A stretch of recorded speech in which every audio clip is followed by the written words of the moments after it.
नमस्ते दोस्तों, old is gold में आपका मैं स्वागत करता हूँ। स्वास्थ्य संबंधी चर्चा के अंदर आज मैं आपको स्वर्ण भस्म के ऊपर जानकारी नहीं दूंगा, एक बात बताऊंगा जो आपको मालूम नहीं है। देखिए, शहद की पहचान करने का तरीका है, दूध असली है या नकली है, घी असली है या नकली है, शिलाजीत असली है या नकली है। ऐसी कई चीज़ें हैं जिनकी पहचान का तरीका।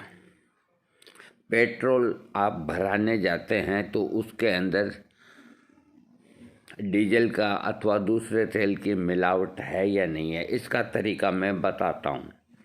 जब आप अपने मोटरसाइकिल में पेट्रोल भराने जाएं तो एक सफ़ेद कागज़ का टुकड़ा जेब से निकालें। जब वो पेट्रोल भर के उसको कहे कि 1-2 बूंद इस पे गिरा दे, आप उसको 1 मिनट यूँ देखते रहिए। अगर वो गीला ही रहता है तो समझ लीजिए इसके अंदर दूसरे तेल की मिलावट है। पेट्रोल ही प्योर होगा, उड़ जाएगा। इसी तरह होम्योपैथिक की दवा की पहचान मैं आपको बताता हूँ। आप होम्योपैथिक दवा चाहे आप सील्ड लें, चाहे आप खुली लेके आएँ, जैसी भी आपको मिलती है आपको लानी है, उसकी पहचान का तरीका बताता हूँ।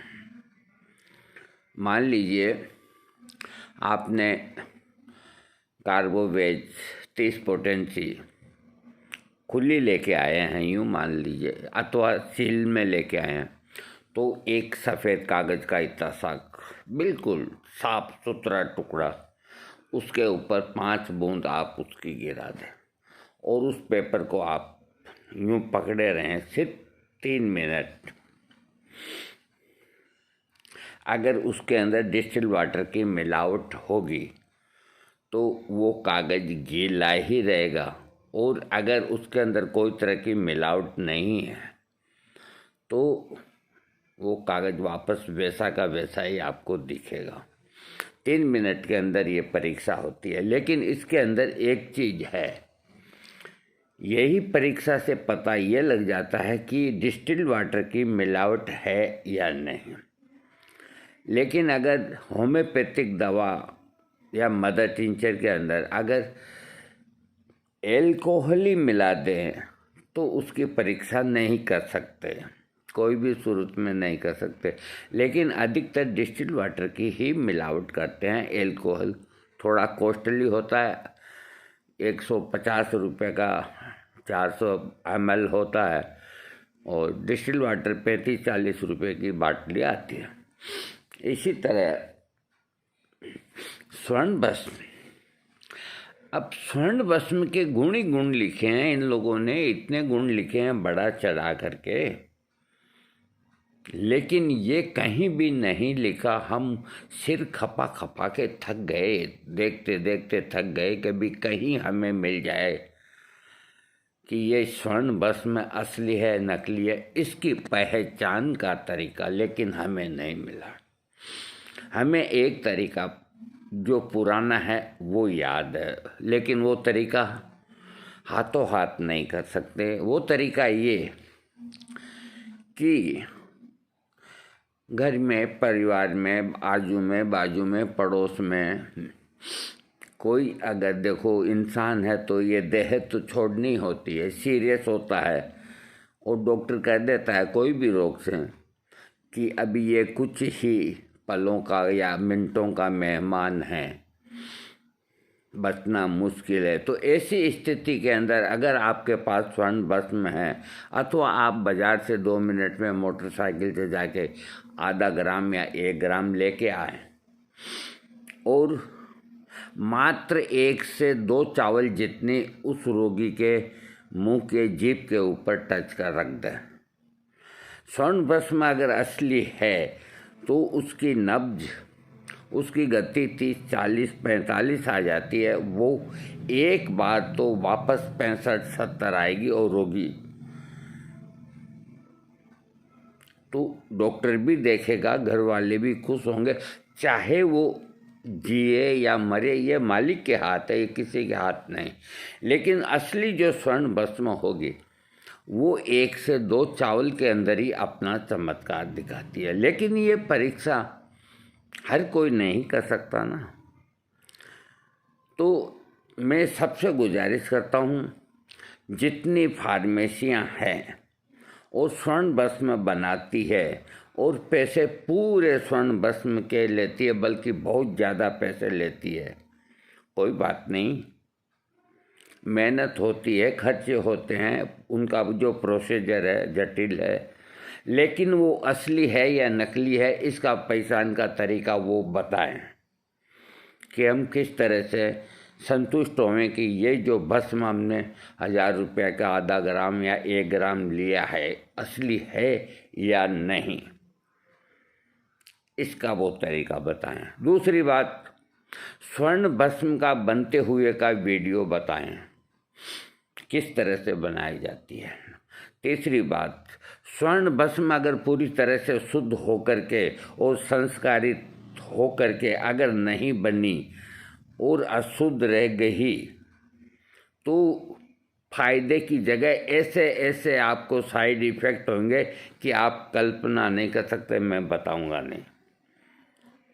और इन फार्मेसियों के यहाँ जो काम करने वाले हैं वो कितने कुशल हैं ये आप भी जानते हैं और मैं भी जानता हूँ। अरे जब डॉक्टर ही पेट में कैंची भूल जाता है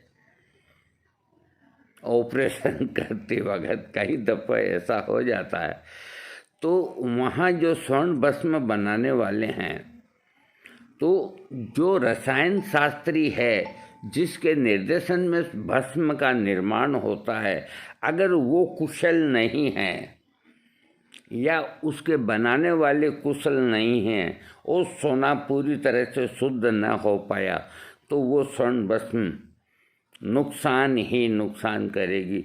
अब आप कहेंगे कि हम क्या करें, हमें स्वर्ण भस्म का अल्टरनेट बताएं, तो मैं आपको इसका अल्टरनेट बताता हूँ। हाँ देखिए, आपको कुछ नहीं करना, आपको स्वर्ण भस्म की जगह स्वर्ण के यानी कि सोने के वर्क ले लेने। वर्क टेस्टेड आते हैं और आप उसको कहीं भी एक वर्क को ले जाके किसी भी सुनार के यहाँ जा कर के कि भैया इसको टेस्ट कर दे, वो 1 मिनट में आपको टेस्ट करके बता देगा कि ये असली है या नहीं। वो अपने तरीके से करेगा टेस्ट। अब मैं आपको बताता हूँ कि सोने का वर्क किस तरह टेस्ट किया जाए और चांदी का वर्क किस तरह टेस्ट किया जाए। मेरा इन दोनों से बड़ा वास्ता पड़ा है और पड़ता रहेगा, न मालूम कब तक हो, बालाजी चाहेंगे जब तक। दूसरी पहचान बिल्कुल सिंपल है जो मैं अपने तरीके से करता हूँ।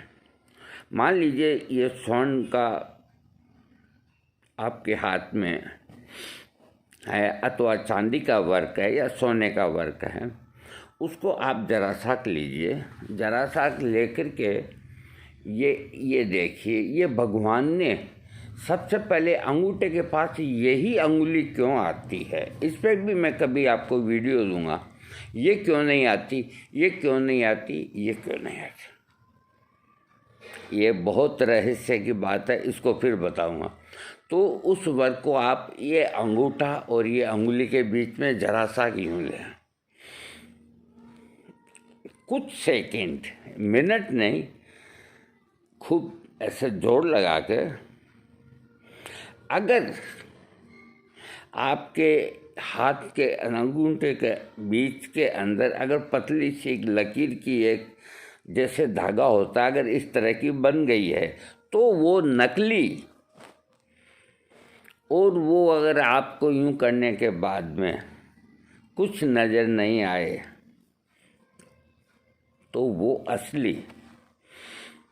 लेकिन इसके अंदर भी लोग बाजी मार लेते हैं।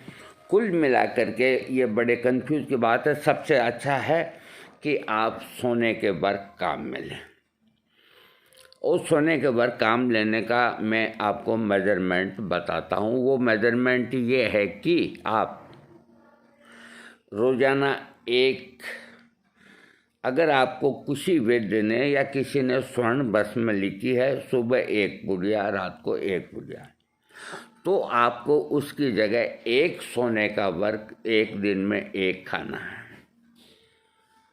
उस सोने के वर्क टेस्ट करवा लें और एक वर्क को आप गुलकंद में डाल के खाएं,